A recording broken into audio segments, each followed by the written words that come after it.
Do withdrawals from your retirement plans influence and impact your Social Security and retirement? Got that answer and more coming up.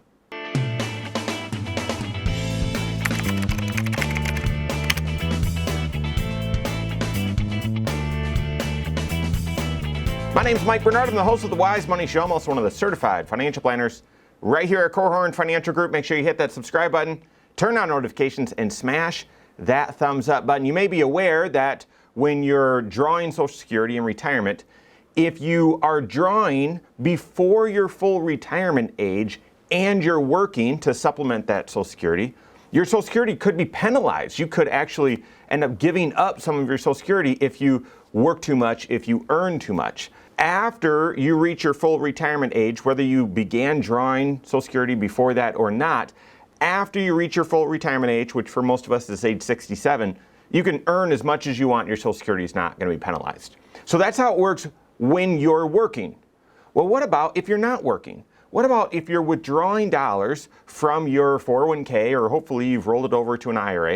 What if you're drawing dollars out of your retirement plans? Does that impact your Social Security? The answer is both no and yes. And I've got a great example, client example, that we just went through this past week. But in the traditional sense that you're thinking, just like with wages, drawing Social Security early, no.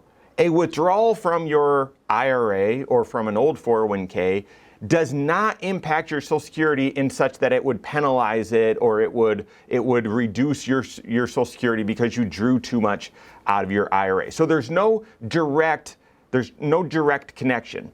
And because when you withdraw dollars out of your IRA, 401k, you're not paying FICA tax, so you're not paying more into your Social Security fund, your Social Security doesn't grow either. So a withdrawal from your retirement plan, withdrawal from your IRA to supplement your Social Security doesn't directly impact your Social Security amount, but it absolutely could indirectly impact your Social Security amount. Let me give you a real life example. All right, so meeting with this couple, we've been serving them for a long time. Wonderful couple. We've done comprehensive financial planning for them for well over a decade. And here's the situation. He's 67, she's 63.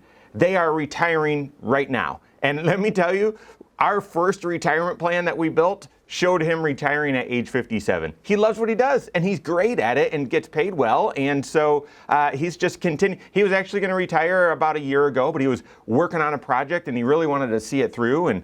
And so, yeah, he's officially going to be done this year. 67, 63. She's got a small pension, $1,300 a month, and he's going to have a small pension as well, $1,200 a month. So together, pension income of $2,500 a month, fantastic. Well, because he's continued to work and delayed Social Security, when they turn on Social Security, their Social Security together is going to be about $5,500 a month, which is fantastic. So between the two, guys, that's $8,000 a month of income guaranteed. That is fantastic, right? We should all be so lucky and have such a strong financial foundation. Well, they've saved up a lot as well. They've got about $1.8 million saved up in retirement. So here we go. We just had a recent meeting, and we've done all the 5-factor retirement plans. We've updated it and changed it on an ongoing basis. And yet, confidence. They are on track. It works. He's able to retire. We've been saying he's able to retire for several years now. He's just continued to work because he's wanted to. So here's the deal. Like, they actually started crunching some numbers and figuring out, well, how much do we need to live? And we've had all these discussions before, but now as we're kind of making our approach and we're just about to stick the landing here, they said, you know what, $8,000 a month of income, we might not need much more than that. How much tax do you think we'll pay? And of course, if you're a daily listener to the Wise Money Show, you know that tax planning is part of the 6 areas of your financial life. And so it's not just about, well, do you have enough saved up to retire? You've got to look at, well, what's the tax consequence as well? And this individual, he's an engineer, he was savvy and said, yeah, what's my net? $8,000 a month of income, we can probably live on that, but how much of that do I actually get to touch and spend? How much goes to Uncle Sam? And you'd think $8,000 a month of income, oh yeah, a few $1,000s a month, $1,500, maybe $2,000 a month is going to Uncle Sam. Well, here's the deal. We created this multi-year tax projection, And as I've shared with you before, and we extrapolated that out, we put the 2 pensions in there, we put Social Security in there, we did a cost of living adjustment on Social Security. And guys, because of the unique way that Social Security is taxed, only about 25 grand of the nearly 70 grand of Social Security was actually showing up as taxable income if you just include their pensions, if they don't draw anything else out of the IRAs. And between Fed and state, the state of Indiana doesn't tax Social Security. So between Fed and state, the total amount of federal and state taxes that they were going to pay in that scenario was around $3,500. We rounded up to $4 grand for the year. For the year, guys, Fed and state. And so we looked and said, okay, well, total, we were rounding a little bit, so total gross income was going to be about $100,000. $4 grand going to taxes, your net income was around $96,000. Can you live on that? And they looked at each other and just started giggling. Yeah, absolutely we could. But they've got 4 kids. The kids don't live local, not a single one. And so they travel around and they're right now taking care of the older generation, but they want to travel, they want to spend, they want to do some things. So we said if that's the base case, very little of your Social Security is going to be taxable. Only 25 grand is landing on your tax return of the, call it 70 grand of Social Security.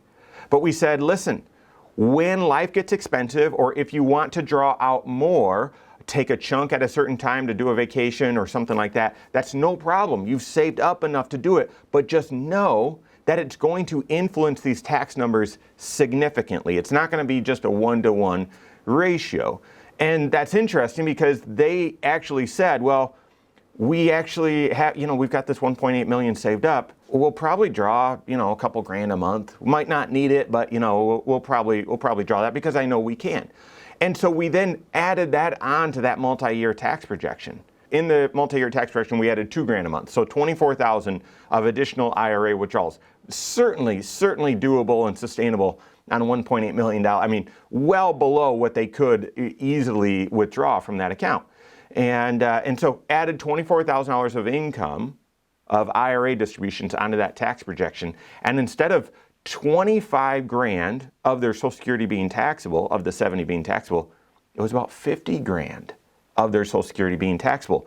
They withdrew an extra 24,000 IRA and another 23 or 22,000 of Social Security became taxable as well. So taking an extra 24 grand out of their IRA caused an extra, 45 grand of income to be taxed. So guys, going back to the original question, does a withdrawal from your IRA, withdrawal from your retirement plan impact your Social Security? Not directly, but absolutely indirectly. Absolutely it does. And we showed them that, listen, in that scenario, you're not going to like your taxes much. They're going to go from about total of 4 grand to a total of about 10 grand. But they were going to be in the top of the 12% tax bracket or near the top of the 12% tax bracket. And my kind of co-partner, the lead financial advisor in this case, I was doing the meeting with him, and he said, listen, that's still a very efficient tax rate to be in, especially because you were saving into your 401k back in the 28% tax bracket and recently in the 24% bracket. So don't look at this as a penalty for withdrawing dollars that you've saved up. That's still a very efficient tax scenario. So the short answer, guys, is no, but the answer is also yes. Your withdrawals from your retirement accounts absolutely can influence your Social Security. So what's the takeaway? What do you need to know? Number one, you've got to be doing this proactive tax planning. That's why we stress to you every single video. You've got to look at all 6 areas of your financial life to ensure that you're making wise financial decisions. Your present financial position, that's your cash flow, and that is, well, what's my net take home compared to my gross, all that sort of stuff. Tax planning is the 3rd area. We're certainly talking about that here. 4th area is investment planning. How are you investing these dollars? 5th area is retirement planning, and 6th area is estate planning. So right there, this exact scenario, you've got to look at least 5 of the 6 areas of your financial life. So the first takeaway is you need to be doing this proactive financial planning and tax planning so that you can see, well, as I withdraw dollars to supplement my Social Security, how much is it going to influence my Social Security? How much will it? That's number one. Number 2 in the years, and you'll probably want to do this tax planning with your CFP, in the years when you say, yeah, you know what, we do want to spend a little bit more and we want to draw some more dollars out. Like I said, it's going to start pulling more of your Social Security on your tax return. Maybe in those years you say, now we're just going to go for it. We're just going to go for it. We'll pay the maximum amount of tax on our Social Security. We'll withdraw enough so that, you know, the maximum amount, 85% of our Social Security lands on our tax return. But we'll manage our tax bracket. So maybe we'll stay at the top of the 12% bracket. Maybe we're comfortable going into the 22% tax bracket and draw even more than what you might need and stuff it into that bank account so that you don't need to draw as much out next year or the next time that you've got an expense that doesn't fit in the normal monthly budget. That's one. Second, you might want to do a Roth conversion during those years as well, because the last thing that I would tell you need to be aware of in this scenario is RMDs coming. Required minimum distribution, that is coming at 73, and then you no longer have that choice of, well, we've got $8,000 a month of income, we have very little tax, we can live on that. We don't need to withdraw any money from the IRA. When you turn age 73, soon, you know, out there in the future, it'll be 75, but right now it's 73, you're forced to. You're forced to, and that's going to cause most of your Social Security, the maximum amount, to be added on your tax return, and then your flexibility is going to be gone. So be aware of RMD and be managing and looking at strategies to minimize that. You need to be doing comprehensive financial planning, looking at all 6 areas of your financial life as you make these decisions and get ready between wherever you are right now and this stage for these clients so that you have choice. Work with your CFP on that. If you don't have a CFP on your team, you can contact one on my team. Find us online, Korhorn.com. That's Korhorn with K. WiseMoneyShow.com. You can find us there as well, or give us a call, 574-247-5898. All right, there you have it. Go out and take your next wise step in your financial life.